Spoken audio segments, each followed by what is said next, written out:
Hey, welcome to my first video that I've ever made to post on the internet. Thank you to the Hugo House for inviting me to make this for the community.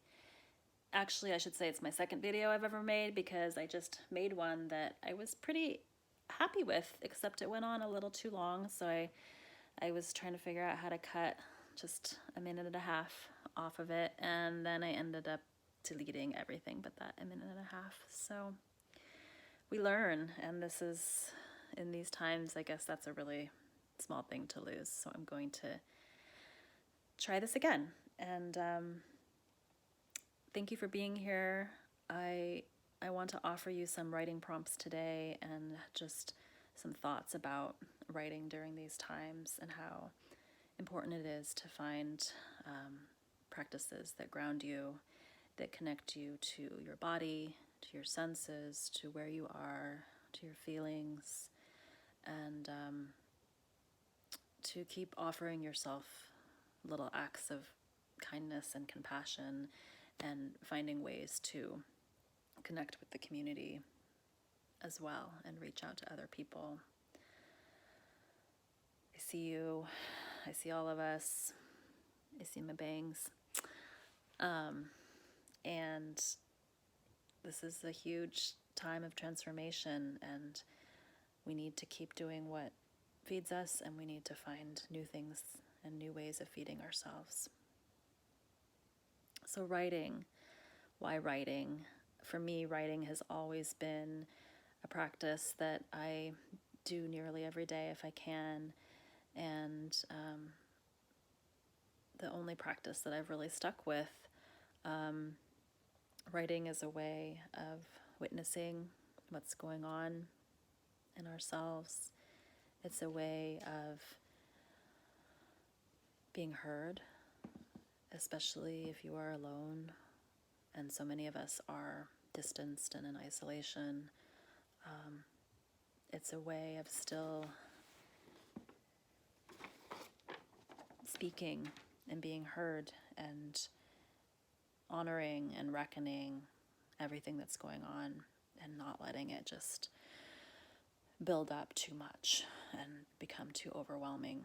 It's a release for me, and I'm sure for many of you as well. And, you know, for some of us, it's also an art form, a craft, a vocation. But for me, and in these times especially, it's always been a practice, first and foremost. Many of us start out writing for ourselves, and writing to express and writing to unveil sometimes hard truths or secrets or grief or longing. And then at a certain point, we have the desire to share our words with others as well, and to complete that circle and find an audience. And that audience does not need to be, a fancy literary journal or publication. That audience can be a small circle or a partner, a writing partner. So I really encourage you to write for yourselves, and also to find a way to share your words with others, and to really experience what that feels like to read your words aloud, and how moving that can be, and how important that can be to express yourself vocally and just let it out. Okay, so I'm going to offer you a few prompts, but first I need to say a few words about writing practice and free writing. I'm sure many of you are familiar with it, but it never hurts to hear it again. The practice of free writing that I write from and teach from is grounded in the teachings of Natalie Goldberg and her books like Writing Down the Bones and Wild Mind. So check those out if you have a way to. But the basics of it are pretty simple. It is simply keep your hand moving, don't censor, don't cross out, don't edit yourself, And these are especially important if you have a strong internal editor, critic, or judge, which most of us do, to really try this as a practice if you never have. Set a timer for yourself, maybe for 10 or 15 minutes, and just commit to keeping the hand moving during that whole time. Also, I really encourage you to try writing by hand if you have lost that art or never practiced it. It accesses a different part of our brains, and there's something more intimate about the practice to me, and it's also something that we can carry with us wherever we are. It just feels like more of an extension of the body to me, and you can keep a journal by your bed, write on your porch, just jot down a few words here and there. It can be an ongoing practice and awareness, and the more that you do that, the more that it becomes just a part of your daily consciousness. When you see or feel or think things and feel the need to write them down and feel the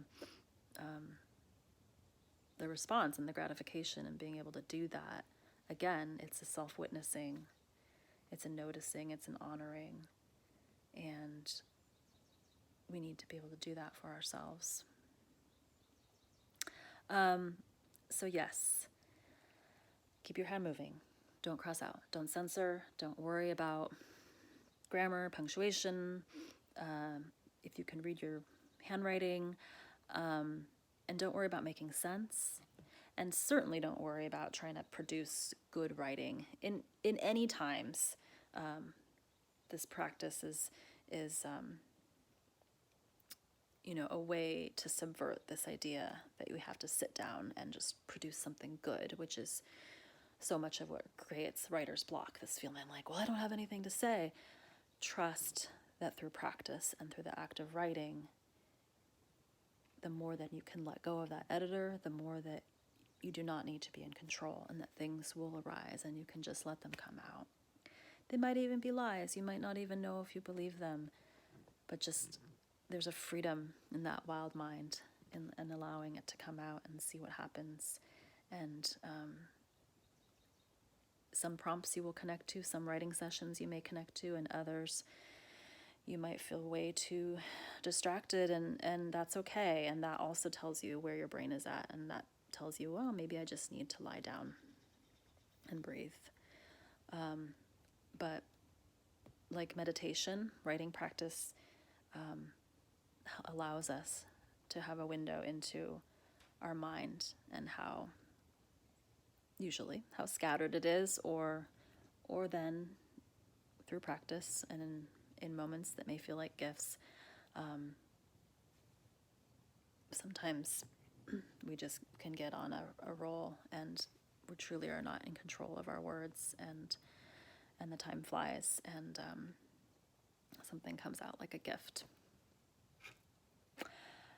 Okay, I encourage you to set a timer, because it reminds you that you're here to practice and you're not here to suddenly check your email or even read the text message that came in. It can wait. It can wait 10 minutes. It can wait 15 minutes. And writing from prompts can be really useful because it can help us access our minds and our hearts in a new way. Sometimes we just need a different avenue of entry, a different entry point, because we get really tired of saying the same thing over and over again, which is what often happens in journal writing. We kind of get that blah, blah, blah voice. And with prompts, it just gives us a different entry point. So, perhaps take a few breaths,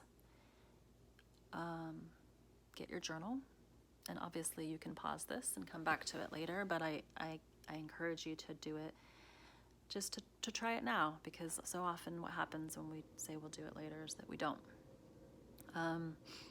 And maybe set an intention for your day and for your practice. I know one of my intentions I need to keep setting for myself is to stay off Facebook more, because it has been filling me with such anxiety and grief. And also to say a daily gratitude, which has never felt more important. I think I just heard a woodpecker. So the prompts I'm going to offer you are, there's my kitty, are ones that you can come back to again and again, and are ones that begin with where you are now, and I find that really grounding. But of course, you can always digress, and you can always allow the prompt to take you wherever you need to go. All it is an entry point. One of the wonderful prompts from Natalie Goldberg is simply, I'm looking at. And so just start by naming what you are looking at around you. For me, I'm looking at my my kitty, and I'm looking at this daybed that I often sit at and do my morning writing, and I'm looking at my face in this video.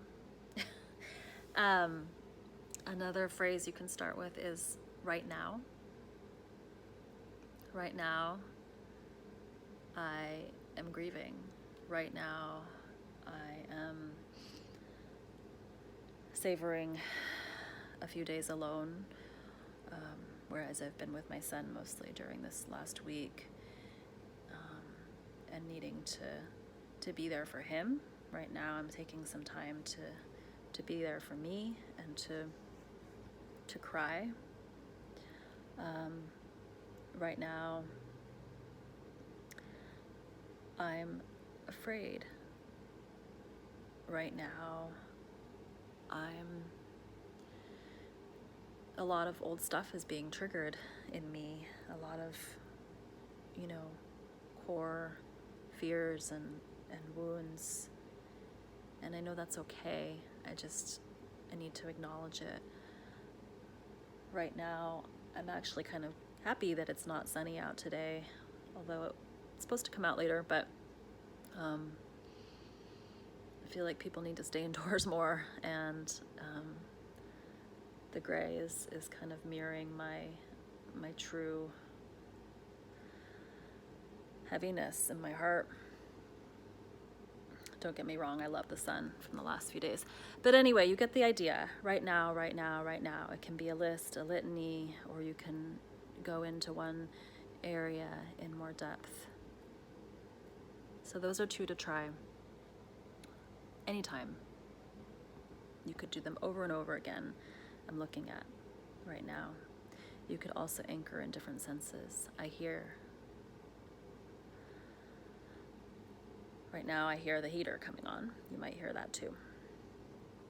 And then a slightly longer prompt. It doesn't have to be, but you could try it as a longer prompt. And this is one that I gave my creative nonfiction class on last Thursday, our new Zoom format. But we're still doing writing together, and we're still sharing together as we would in person.